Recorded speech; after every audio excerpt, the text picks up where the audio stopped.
Well, people, the last Vice video I uploaded was a total flop. Perhaps you don't like Golden Vice. We'll start off with this one by taking it apart then, shall we? Nice and easy. Undo every screw you see. This is not a record imp, by the way. It's a Comet, which is a copy. It's such a good copy, you can use the screw, you can use the jaws, and you can use the anvil on the record imp. Now this is a lot smaller than my mechanics vise that's bolted to my bench, but just the right size for a toolbox. Now I'm just using the Stanley knife to clean out the muck in the slots on the screw heads. And now the screws come out lovely and easily.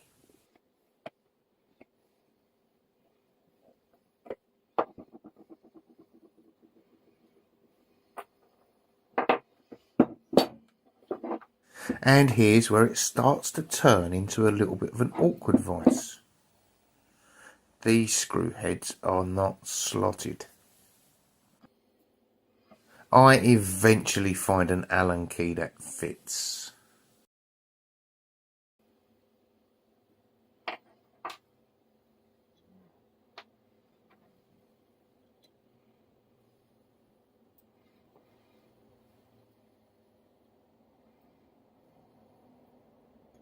We'll give it a quick wire wheeling, and this is how it comes out.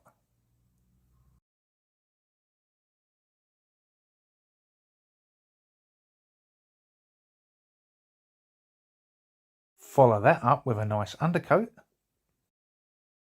Leave them in front of the 2 kilowatt blower heater for 20 minutes and then hit it with the white gloss paint. Nothing fancy, just white gloss paint. So after 4 coats of white gloss, they look like this. I leave them in front of the 2 kilowatt heater for 30 minutes and then I bugger off to work. Remember what it looked like before? That's right, looked like this. It was a long while ago and many layers of paint. And now it looks like this, which, to be honest, is actually better than the vision I had originally. Now, shall we see how I got it to this stage? Definitely not stickers.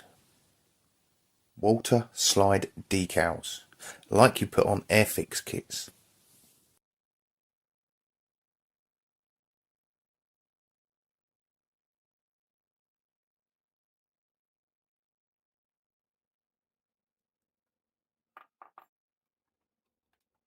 So while this has still got the backing paper on and everything's dry, I'm going to line it up and have a look at many different angles and positions of the flag until I find one that I'm finally happy with. Perfect to do like this, but not when you've removed the backing.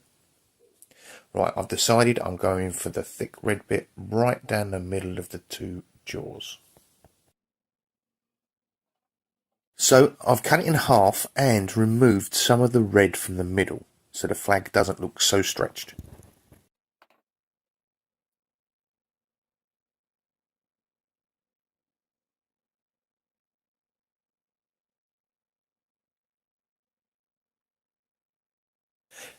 Now while they're soaking in the bowl, get a little bit of water and put it on the vise. This helps it slide around. Right. You want to leave the decals in the water for about 30 seconds. 10, 11, 12, 13, 14, 16, 17, 18, 19, 20, 21, 22, 23, 24, 25, 26, 27, 28, 29, 30. Excellent. Now it's ready. See if it slides off the backing paper. Don't take it off, just see if it moves. Yep, that's ready. Now, these are very forgiving. You can move these around for absolutely ages. The glue on the back of them will start to dry once the water's all evaporated and gone. Right? I help it out with a sponge just to take some of the excess water away.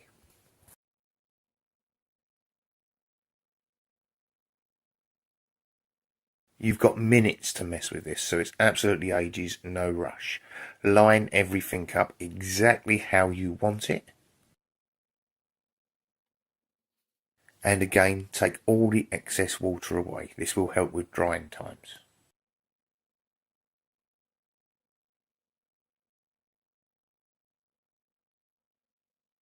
So give it a good overnight to dry, because you don't want any water left. Because I'm going to tape it up now, and it wants to be bone dry. Cover up everything that you don't want to get covered in clear coat. Because the good thing about water slide decals is you can clear coat over them. I'm in a very warm workshop, and I'm leaving about 10 to 15 minutes between coats. Once this is dry, not only will it protect the decals, but you won't be able to see it's a decal, and people will think you painted it on.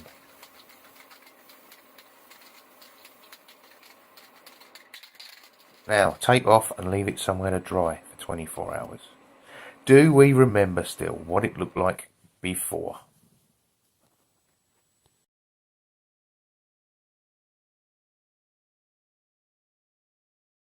Not only did I get a flag, I also got a proper Harrier decal and a Harrier roundel.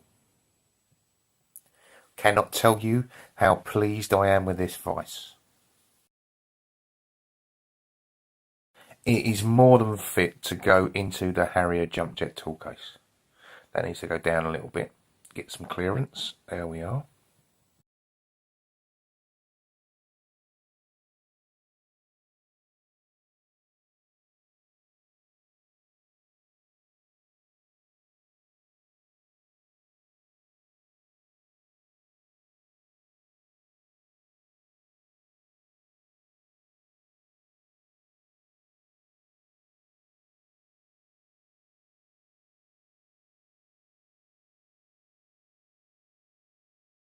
I'm throwing the gauntlet down with this one. Come on, people.